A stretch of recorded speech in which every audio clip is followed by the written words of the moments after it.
हरिओम। गीता का 5वां अध्याय। अर्जुन उवाच। संन्यासं कर्मणां कृष्ण पुनर्योगं च संशयसि यच्छेयत योरकं तन्मे ब्रूहि सुनिश्चितम्। संस्कृत बोलने में अशुद्धि आती है, क्षमा करना। अर्जुन बोले कि हे कृष्ण, आप कर्मों के संन्यास की और फिर कर्म योग की प्रशंसा करते हैं, इसीलिए इन दोनों में से जो एक मेरे लिए भले भांति निश्चित कल्याणकारक साधन हो उसको कहिए। श्री भगवान बोले, कर्म संन्यास और कर्म योग ये दोनों ही परम कल्याण के करने वाले हैं, परंतु उन दोनों में भी कर्म संन्यास से कर्म योग साधन में सुगम होने से श्रेष्ठ है। हे अर्जुन, जो पुरुष न किसी से द्वेष करता है और न किसी को आकांक्षा करता है, वह कर्म योगी सदा सन्यासी ही समझने योग्य है, क्योंकि राग द्वेषादि द्वंद्वों से रहित पुरुष सुखपूर्वक संसार बंधन से मुक्त हो जाता है।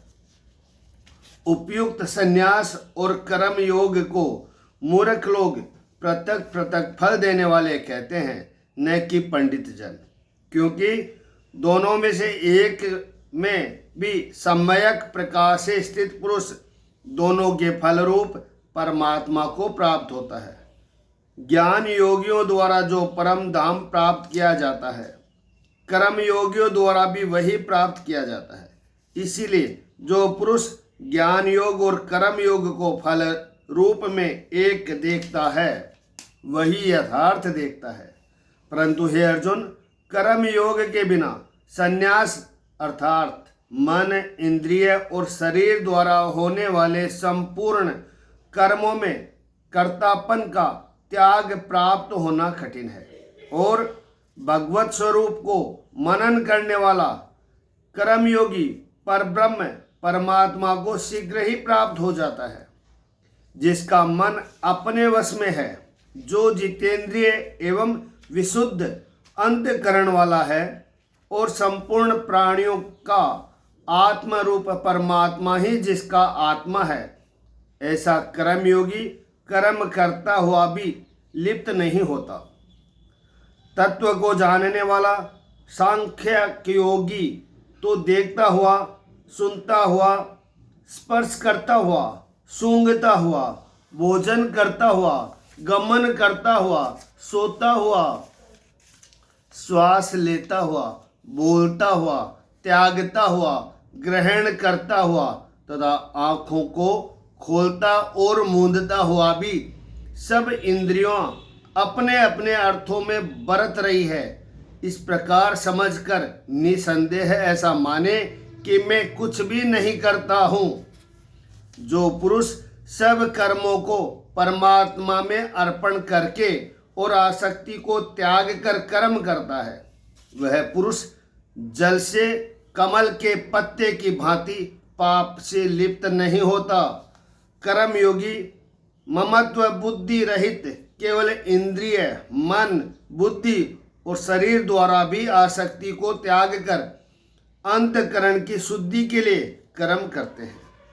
कर्मयोगी कर्म के फल का त्याग करके भगवत प्राप्ति रूप शांति को प्राप्त होता है, और सकाम पुरुष कामना की प्रेरणा से फल में आसक्त होकर बंधता है।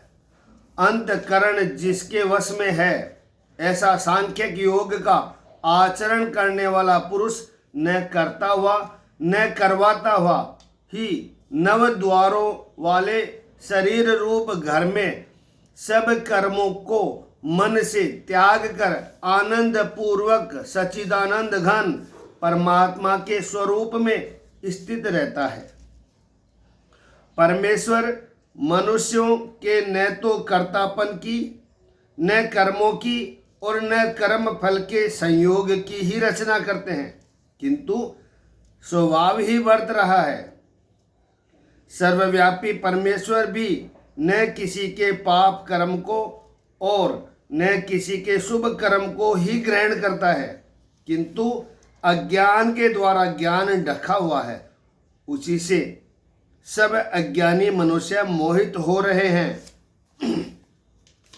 परंतु जिनका वह अज्ञान परमात्मा के तत्व ज्ञान द्वारा नष्ट कर दिया गया है, उनका वह ज्ञान सूर्य के सदृश उस सच्चिदानंद घन परमात्मा को प्रकाशित कर देता है। जिनका मन तद्रूप हो रहा है, जिनकी बुद्धि तद्रूप हो रही है और सच्चिदानंद घन परमात्मा में ही जिनकी निरंतर एक ही भाव में स्थिति है, ऐसे तत्परायण पुरुष ज्ञान के द्वारा पाप रहित होकर अपनावृत्ति को अर्थात परम गति को प्राप्त होते हैं। वे ज्ञानी जन विद्या और विनय युक्त ब्राह्मण में तथा गो, हाथी, कुत्ते और चांडाल में भी समदर्शी ही होते हैं। जिनका मन स्वभाव में स्थित है, उनके द्वारा इस जीवित अवस्था में ही संपूर्ण संसार जीत लिया गया है, क्योंकि सच्चिदानंद घन परमात्मा निर्दोष और सम है। इससे वे सच्चिदानंद घन परमात्मा में ही स्थित है। जो पुरुष प्रिय को प्राप्त होकर हर्षित नहीं हो और अप्रिय को प्राप्त होकर उद्गिन्न न हो, वह स्थिर बुद्धि संशय रहित ब्रह्मवेता पुरुष सच्चिदानंद घन पर ब्रह्म परमात्मा में एक ही भाव में नित्य स्थित है। बाहर के विषयों में आसक्ति रहित अंतकरण वाला साधक आत्मा में स्थित जो ध्यान जनित सात्विक आनंद है उसको प्राप्त होता है। तदंतर वह सच्चिदानंद घन पर ब्रह्म परमात्मा के ध्यान रूप योग में अभिन्न भाव से स्थित है। तदंतर वह सच्चिदानंद घन पर ब्रह्म परमात्मा के ध्यान रूप योग में अभिन्न भाव से स्थित पुरुष अक्षय आनंद का अनुभव करता है। जो ये इंद्रिय तथा विषयों के संयोग से उत्पन्न होने वाले सब भोग है, यद्यपि विषय पुरुष को सुख रूप भासते हैं, तो भी दुख के ही हेतु है और आदि अंत वाले अर्थात अनित्य है। इसलिए हे अर्जुन, बुद्धिमान विवेक की पुरुष उनमें नहीं रमता। जो साधक इस मनुष्य शरीर में शरीर का नाश होने से पहले पहले ही काम क्रोध से उत्पन्न होने वाले वेग को सहन करने में समर्थ हो जाता है, वही पुरुष योगी है और वही सुखी है।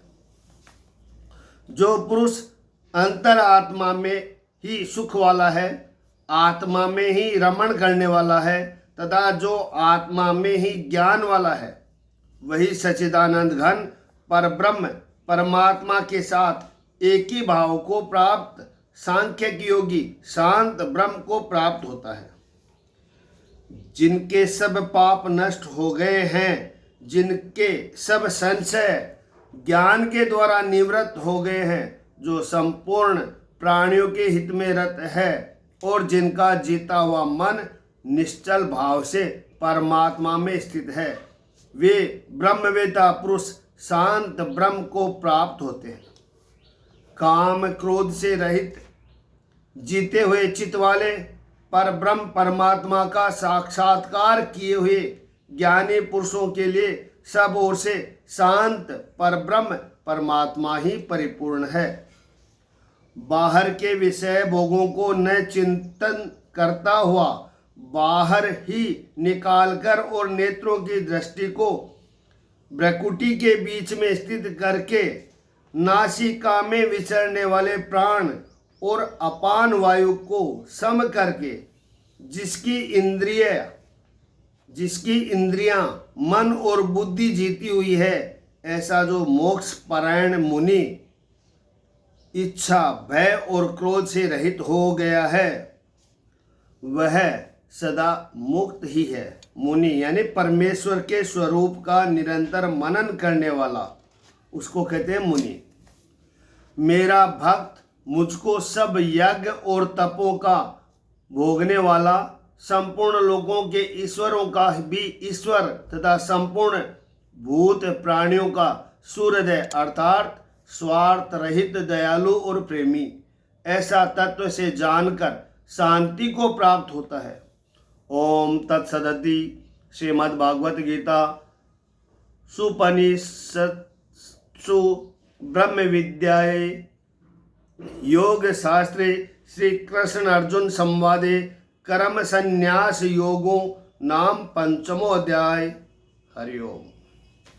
जय श्री कृष्ण।